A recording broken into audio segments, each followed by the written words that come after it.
décide aujourd'hui de s'en sortir. Il est ici pour témoigner de sa conversion, de sa volonté de s'en sortir, mais également de sa volonté d'aider les autres. Il a fait l'argent dans la rue et il se considère en dette avec la rue.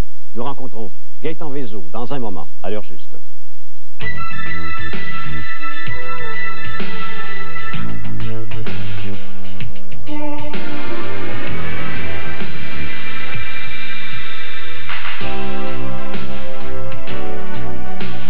Bonsoir Gaëtan. Bonsoir.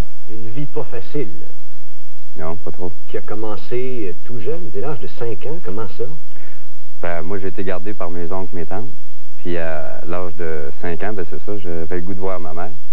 Puis vu qu'elle restait pas loin, puis le bonhomme ben, qui travaillait comme chauffeur d'autobus, ben lui, il était parti. Moi, j'ai pris mon frère, puis on est allé pour chercher ma mère.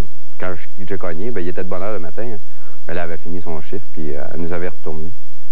Puis là, après ça, ben, j'ai retourné chez Alors, les obligations de métier de ta mère, son chiffre de nuit, elle n'avait pas le temps de border avec vous autres. C'est ça. C'est un peu ça. Et là, c'est rapidement, dès l'âge de 12, 13 ou 14 ans, c'est la rue que tu as comme parc de jeu et comme univers. Ton terrain de jeu devient le trottoir et la rue. C'est ça, oui. Comment ça se vit dès l'âge de 13, 14 ans? Comment on s'organise? Ben déjà, je m'organisais d'avance seul pas mal. Ben moi, à 11 ans, j'ai commencé à consommer des drogues. Je prenais du mushroom à l'école. Fait que... Les champignons magiques, là? Ouais. OK. Pourquoi on prend ça à 11 ans, à 10 ans? Ben moi, premièrement, ça faisait une valorisation. Je veux dire, ma mère, elle nous avait repris, elle, à partir de 5 ans, elle a voulu, s'assumer, comme. Puis elle s'est sauvée avec un vieux bonhomme pour essayer, de nous amener du confort, puis du luxe, puis ça n'avait pas marché. Puis elle disait qu'on s'en retournait, ben si on s'en retournait, c'était plus dans la misère. Moi, j'avais décidé de prendre la misère, mais qu'au moins, tu sais, d'avoir de l'amour, que ma mère serait là. Puis à fin du compte, on a eu la misère, mais... Et l'évasion, ben, la drogue était l'occasion de dire, cet univers de misère me pèse moins. Ça va être moins dur. Ouais. Et là, tu décides de travailler, parce qu'il faut gagner sa croûte, il faut gagner sa vie. Tu t'en vas comme plongeur dans un restaurant. Ouais. Mais c'est pas ça que tu veux faire dans la vie. Ben non. Moi, j'ai été élevé des parades de mode. Je veux dire, point de vue matériel, il manquait de rien à la maison, par exemple. Si on était toujours en habit, puis là, ben, j'avais été habitué aux parades de mode. Fait que moi, les chaudrons et les casseroles, là, ils disent pas qu'il est beau pour tes fins, eux autres, là. C'est ça. Alors, ça nous sort d'un monde un peu artificiel, où, évidemment, le corps est bien habillé, mais le cœur est un peu à nu. C'est ça. Et là, tu dis, ben moi, je veux être serveur de table, au moins, avoir un métier. Ben oui. Faire dire au moins que j'ai de l'allure, que je suis beau puis que je suis encore fin. Puis là, ben, c'est pas ça que ça a donné. Qu'est-ce que ça a donné? Qu'est-ce qui est arrivé? Ce qui est arrivé, ben là, c'est ça. C'est qu'à un moment donné, ben, il a fallu que je fasse une proposition au patron pour m'en aller comme serveur, puis ça n'a pas viré de même. Je me suis retrouvé chez le bonhomme à la fin du compte, puis là, ben, il m'a mis ses petits films de cul, puis là, ça a été à d'autres, puis la boisson. Ça veut dire que toi, dans ta vie, pour obtenir un meilleur travail, le premier adulte que tu as rencontré, il t'a fait un marché. Il t'a dit, je vais te mettre serveur à mon restaurant, mais tu vas me servir, moi. C'est ça. Ses instincts et ses orientations sexuelles. Ouais. C'est ça. Et t'embarques. Ben oui. Ben certain, j'embarque. Parce que moi, je veux être là sur le spot. Et moi, ben, pour moi, ben, lui, il me saoulait, puis il me gelait, puis ça a fait un blackout. Je me suis retrouvé dans son lit, mais j'ai fait un lien. J'ai avec le cul, tout ce que tu veux. Ben, et ça a marché combien de temps, ça? 6 ans. 6 ans de temps. 6 ans parce qu'on le veut? 6 ans parce qu'on dit c'est mon lot, c'est de même que ça marche la vie? Ou 6 ans parce que c'est le confort, somme toute, malgré le drame, là, je comprends. Mais c'est moins pire que d'être en arrière en cuisine. C'est ça. Puis ben, au début, c'était de vouloir ça comme ça. Puis à un moment donné, ben, c'est une roue qui tourne. Là. Comment ça marche? Explique-moi, peut-être qu'on ne le sait même pas parce qu'on est gelé, mais comment on vit au rythme de cette roue-là qui doit devenir de plus en plus astreignante? Il nous brûle, il nous écrase. Oui, ben moi, c'est parce que moi, ça n'a pas été pareil. Moi, j'ai eu de la poudre aux yeux étant jeune, là, je veux dire, à 14 ans. Moi, ces bonhommes-là, moi, ça a été quand même... moi, j'ai été la plotte de luxe, là, tu sais, je veux dire, t'as quand même 3 sortes de plottes, là. T'as la plotte de luxe, t'as la plotte de rue, puis t'as la plotte jaune. Bon, là, vous allez m'expliquer ça, là, parce que j'ai de la misère, moi, avec les distinctions, là. Un prostitué mâle ou femelle? Oui. Il y a de luxe? Oui. Qu'est-ce que ça veut dire? Le luxe, ça veut dire, habituellement, c'est du monde qui sont couverts. Tu vois, comme moi, j'étais un jeune, ben, ça, c'était pas des abus. J'avais pas à me planter sur le bord d'une rue puis d'attendre. OK, on fait pas de racolage, on n'est pas sur le trottoir. On est placé, on est déjà sur réservation. C'est ça, c'est ça. Un peu comme les escortes font, sauf que les escortes, eux autres, marchent par organisme, tu sais. Et ce monsieur-là, qui vous a trouvé le travail de serveur organisait ces rendez-vous. C'est ça. Il vous vendait. Oui. C'est ça. Puis moi, j'avais rien qui était à son bras, passé pour son flot. Puis là, lui, ben, il se pavanait, il était fier comme un pain. Puis là, ben, après ça, ben, moi, je pouvais me trouver une job n'importe où. Je manquais pas de bouffe, je manquais pas de linge. Puis. Manquait pas de drogue. Ah, ben non, ça, non. C'est lui qui fournissait ça. C'est ça. OK. Ça, c'est de luxe. Après ça? T'as la rue. La plate de rue, là, qu'on appelle, là, bon, ben, elle se tient sur les trottoirs. Puis elle, ben, elle va faire du racolage. C'est elle, souvent, qui va être par la police qui va se faire arrêter. C'est elle qui est le plus oppressée, opprimée. Ouais, c'est ça. Quand la ville veut se donner de belles figures, c'est contre elle qu'on fait pression. C'est en plein ça. OK. Elle est laissée à elle-même, cette prostituée-là, mâle ou femelle. Oui. Parce que là, mais il y a sa cote à donner aussi. Il y a un pimp à quelque part qui ramasse. Oui. Mais là, les pimps sont moins en mode un peu. Là, parce que là, on commence à rappeler un petit crime organisé. Et la troisième catégorie, vous m'avez dit poule jaune. Ouais. Qu'est-ce que c'est, ça? Les plots jaunes, ben, c'est un peu comme une maîtresse, si tu veux. C'est les femmes, là, qui eux autres, bon, vont se prendre une femme. Souvent, c'est le monde, bon, les femmes ou les hommes, mais il y a des hommes qui vont se prendre une petite blonde, qui vont travailler, tu sais, puis ils vont le garder pendant un mois pour faire rentrer une épicerie. Mais eux autres, ils peuvent faire ça plus à jeun. Comprends-tu? Dans les deux premiers cas, le métier est tellement pesant et lourd à porter que ça, il faut être gelé. Ah, oui. OK. Là, j'ai un problème. On se ramasse que c'est cette roue-là. Comment on peut prétendre un jour dire, moi, je m'en sors? Ça se peut pas. Il me semble que tout est assez bien organisé. Justement, vous me parliez de crime organisé. On peut pas penser voir le bout du tunnel, la lumière là-dedans. C'est ça. Comment? Ben, moi, ce qui est arrivé, c'est que j'ai rencontré... À un moment donné, j'ai fait une genre de relation humaine qui s'appelait l'art d'aimer la vie. Puis, ben, dans ce temps-là, tu m'aurais pas reconnu pendant tout, hein. J'avais les cheveux blonds chiquissettes dans le milieu du dos. J'étais maquillé comme une guédaille. J'ai été élevé. En travesti? Oui, c'est ça. Quasiment. On pouvait pas vous confondre à une fille, mais on voyait que vous étiez efféminé. Ah non, on me confondait à une fille. On m'appelait souvent madame, là. Ah oui? Oui. Ah, il me manquait des talons hauts, je n'étais pas capable de marcher avec. Mais pas avec une robe de femme? Non. J'étais habillé en rose délicat, là, tu sais, avec les petits bouts d'oreilles, puis tout le maquillage. OK. Alors, comment ça se fait qu'on arrive à un moment donné, on dit là, whoop, c'est assez. Qu'est-ce qui s'est produit dans ton cas? Ben c'est ça. Moi, j'ai rencontré un bonhomme qui, à un moment donné, il m'a hissé à mourir, ce bonhomme-là. Quand il m'a vu aller à cette rencontre-là, au début, il me prenait pour une guédaille, justement, puis il avait bien de la misère avec ça. Puis dans la fin de semaine, il avait appris à me connaître, puis lui, il m'avait dérangé parce que quand la fin de semaine a fini, il a dit, moi, lui, il dit, tu sais, dans le fond, il dit, je l'ai hissé en arrivant, j'aurais crié ça à voler, mais il dit, tu sais, dans le fond, il dit, dans son cœur, c'est un beau bonhomme. Il me virait bout pour bout, je connaissais pas ça, moi, là.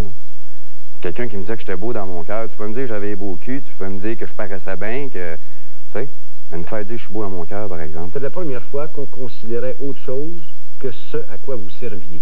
C'est ça. Vous aviez fini d'être un outil. Oui, considéré comme un être humain. Et ça a été l'occasion pour vous de dire, oh, je suis autre chose que d'être utile. Je suis pas ici en cas de besoin. Je suis quelqu'un. C'est ça. Et qu'est-ce qu'il est devenu, cet individu, pour vous? Cet individu-là, aujourd'hui, est encore avec moi. Il m'aide beaucoup.